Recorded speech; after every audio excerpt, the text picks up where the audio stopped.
कांवड़ यात्रा के शुरू होने से पहले कांवड़ मार्ग पर बने ढाबों और रेस्टोरेंट के काम करने वाले कर्मचारियों की पहचान करने का मामला लगातार तूल पकड़ता जा रहा है, जिसे लेकर समाजवादी पार्टी के नेता फ्रंट फुट पर आकर बीजेपी पर धर्म और जाति की राजनीति करने का आरोप लगाते हुए लगातार हमला कर रहे हैं। इसी बीच सपा नेता रविदास मेहरोत्रा की ओर से बीजेपी पर हमला बोलते हुए बीजेपी और आतंकवादियों को एक समान बताया गया। रविदास मेहरोत्रा के इस बयान पर बीजेपी भी फायर मोड में आ गई है। रविदास मेहरोत्रा के बयान को लेकर बीजेपी ने कई गंभीर सवाल खड़े किए और कहा कि समाजवादी पार्टी मुस्लिम तुष्टीकरण में पूरी तरह से डूब चुकी है, डूबी हुई है।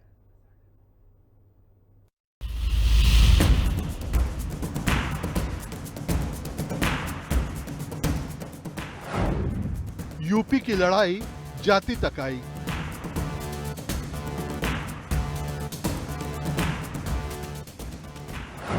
समाजवादी पार्टी बोली, भाजपा और आतंकियों में कोई अंतर नहीं।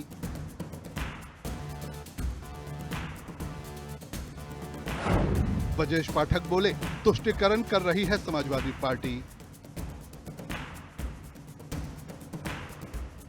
भले ही 27 चुनाव में 1.5 साल का वक्त हो, लेकिन उत्तर प्रदेश का सियासी पारा इन दिनों हाई है। संविधान के साथ जाति की लड़ाई इन दिनों खूब चर्चा का विषय बनी हुई है।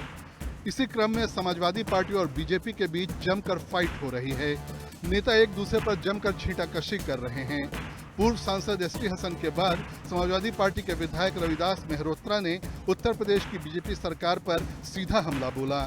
एसटी हसन ने कांवड़ यात्रा के दौरान नेम प्लेट और दुकानदारों की चेकिंग पर सवाल खड़े करते हुए कहा कि मुजफ्फरनगर में कुछ लोगों ने धर्म का पता लगाने के लिए एक ढाबे के कर्मचारियों के कपड़े उतरवा कर चेकिंग की। उन्होंने आरोप लगाया कि यह आतंकियों जैसा सलूक है। पहलगाम में भी आतंकियों ने ऐसा ही कृत्य किया था। चेकिंग का काम सिर्फ प्रशासन का है। देश के दुश्मनों से मिले हुए लोग हैं जो देश के अंदर शांति नहीं चाहते, जो हिंदू मुसलमान करके यहाँ की आबादी को बांटना चाहते हैं और आबादी बढ़ने के बाद देश कमजोर हो। इनका एक एजेंडा है, लोग इस बात को समझ नहीं रहे, लेकिन धर्म की आड़ में धार्मिक ब्लैकमेल करके ये सब हरकतें कर रहे हैं।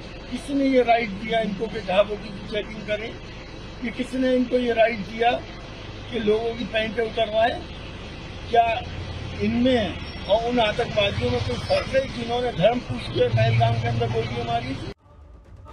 इसी बीच समाजवादी पार्टी नेता रविदास मेहरोत्रा की ओर से बीजेपी पर हमला बोलते हुए बीजेपी और आतंकवादियों को एक समान बताया।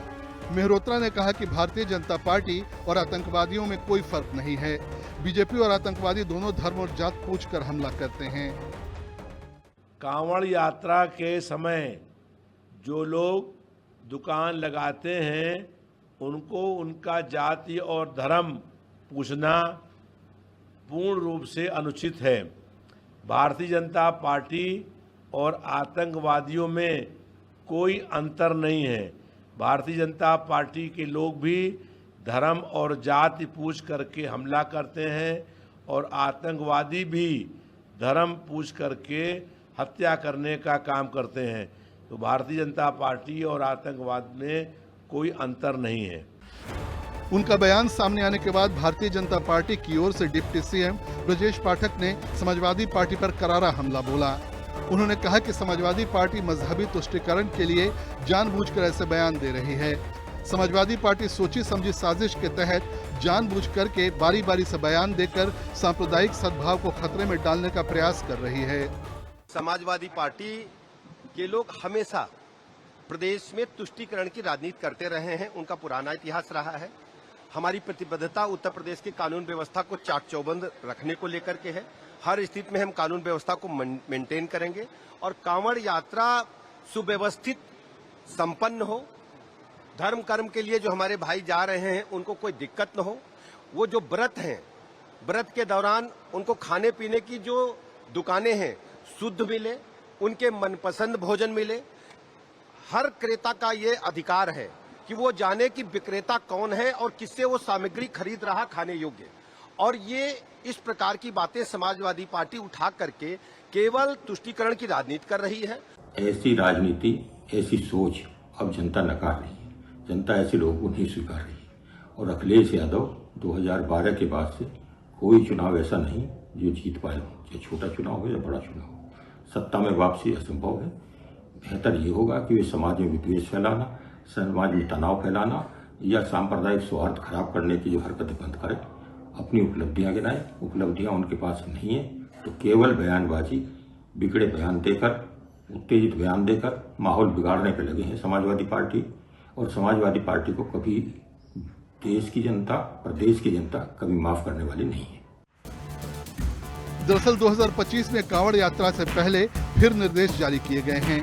कांवड़ यात्रा 11 जुलाई से शुरू होने से पहले 25 जून को सीएम योगी ने एक बार फिर स्पष्ट किया कि कांवड़ मार्गों पर खुले में मांसाहारी भोजन की बिक्री पर सख्त रोक रहेगी।